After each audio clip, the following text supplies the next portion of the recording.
Hey, what's up you guys, it's Ch32 and welcome back to my channel. In today's video we're going to go into chapter 32, which is the final chapter of Dead Girls Can't Tell Secrets by Ch32. It has been a long time coming and here we are, so let's get right into it and figure out what's in store for the last chapter. This video may contain sensitive topics and foul language. If you do not wish to continue, I suggest clicking off of the video now. You have been warned. Chapter 32. 6 weeks later. Go fish, I say, using my splayed cards as a fan even though it's freezing in this hospital room. JC growls and reaches for the draw pile. I pretend to study my hand. Another moment. Chains, give me all your queens. Alex's head tilts as he squints at me. Did you peek at my hand? I grin deviously over my cards and he turns to JC with his mouth open. She shrugs. Just give her the cards. Burgundyly, he plucks out one queen and flings it at me. Then he picks out another and I throw up an elbow as shield. Such a sore loser. Slamming what's left of his hand down on the tiny table, he stands and stretches. Break time. Who wants one of those frozen coffee things they sell downstairs? JC and I raise our hands. The cookies with the sprinkles too, I add. Pretty please. I bat my lashes dramatically and his eyes narrow at me in a way that makes my stomach do a little flip. He shakes his head. Don't you dare look at my cards, he says before slipping out the door. He likes you, JC says. Wandering over to Piper's bedside, it's so obvious. Shut up, but I bite my lip to contain my smile. Sometimes I think Alex could be more than a friend.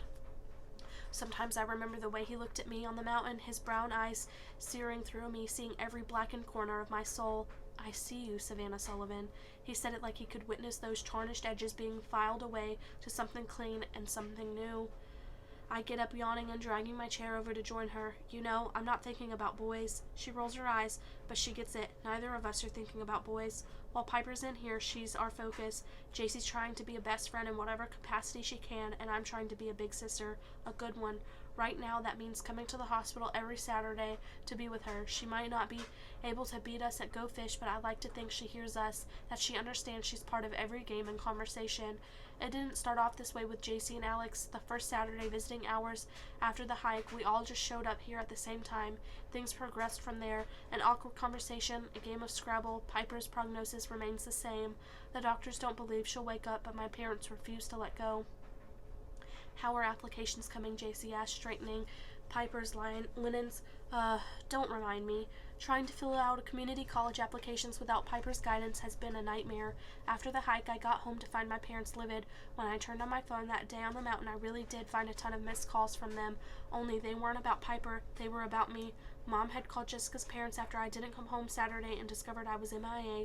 Apparently, Jessica caved and told them about the hike to keep them from reporting me missing. But for a few hours, they really thought I was gone. After everything with Piper, they had to worry about losing another daughter. I felt horrible, so I told them about the chemistry test, about how I couldn't face them. It wasn't comfortable and it didn't solve my problems with my parents overnight, but they listened. They cried with me for my mistakes for Piper. They also grounded me from doing anything but going to school and the hospital for eternity. On Monday morning, I went to Principal Winters and confessed to stealing Mr. Davis's password and changing the grades. Then I handed over Piper's audio recorder so the administration could decide how to handle all of us, and boy did they handle all of us. Mr. Davis was fired for trying to cover up the fact that some of his players had tested positive for performance-enhancing drugs. Not even Detective Burslow, who went to college with Mr. Davis, could ignore the facts this time. The team's championship from last year was revoked and they were banned from the preseason tournament. This season, they have a new coach, and the players are being tested regularly. They're also back to losing almost every game.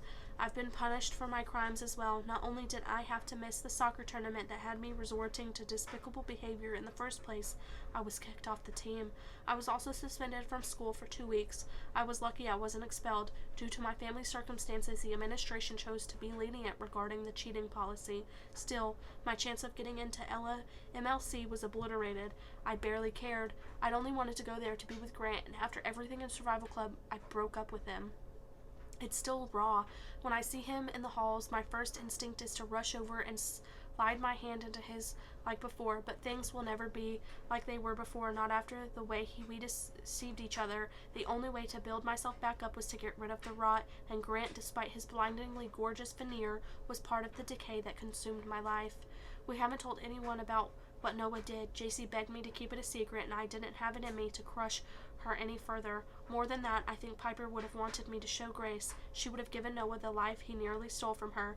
He still calls me sometimes. I don't answer. He tries to snag my gaze in the halls, in the parking lot. In my heart, I've forgiven him. His conscience is punishing him far more than the law ever could.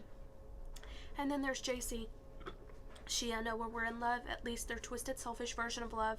Now he can't get her to look at him.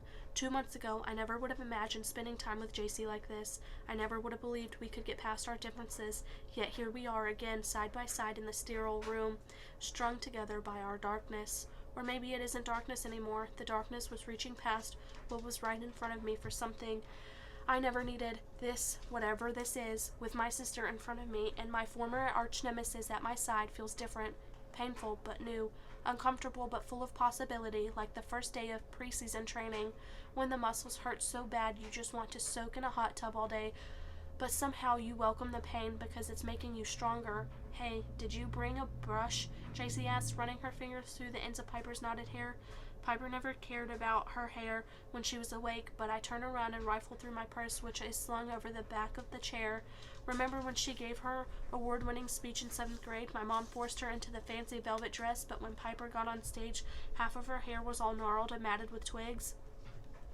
Literal twigs, JC says, laughing. Like what had she been doing? Who knows? I pull out my brush and spin around, standing over the bed, looking down at Piper's hands. Her fingers are spread out over the sheet. 2 months ago, they were battered, the pale skin marbled with bruises. They're all healed, but they've all but healed now. It's so strange to think that my sister, whose body can heal, may never regain consciousness. Reaching down, I start to brush out the dry ends of her hair. Maybe the stick crown was a fashion statement, definitely better than her fedora phase. She probably found some new species of plant behind the skull and fell into it. JC rubs her eyes. Where is Alex with our coffees? Must have gotten his chains caught in the elevator. Whatever. You think those chains are hot. I twist my lips, focusing on working on another knot. We should definitely check his cards before he gets back, though, right? JC waggles a finger at me, and I tuck the brush back into my purse. When I turn around again, something grabs my attention. Piper's hand, the one I was staring at a minute ago. The fingers were spread flat. They're now curled. Did JC move Piper's hand? No. JC's been sitting there, whining about coffee and teasing me. My pulse pounds in my ears until I'm certain I imagined it. Piper's fingers must have been curled to begin with. My heart sinks and I sit down. Voices from the hall seep through the door, probably Alex chatting up one of the nurses. He takes his mom's advice about making friends very seriously.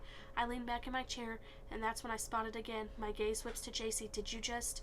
But I see it in her eyes too, wide as open windows. My sister's fingers, they just moved. And that is the end of this book. I will see you guys in the new year for the new book. Bye.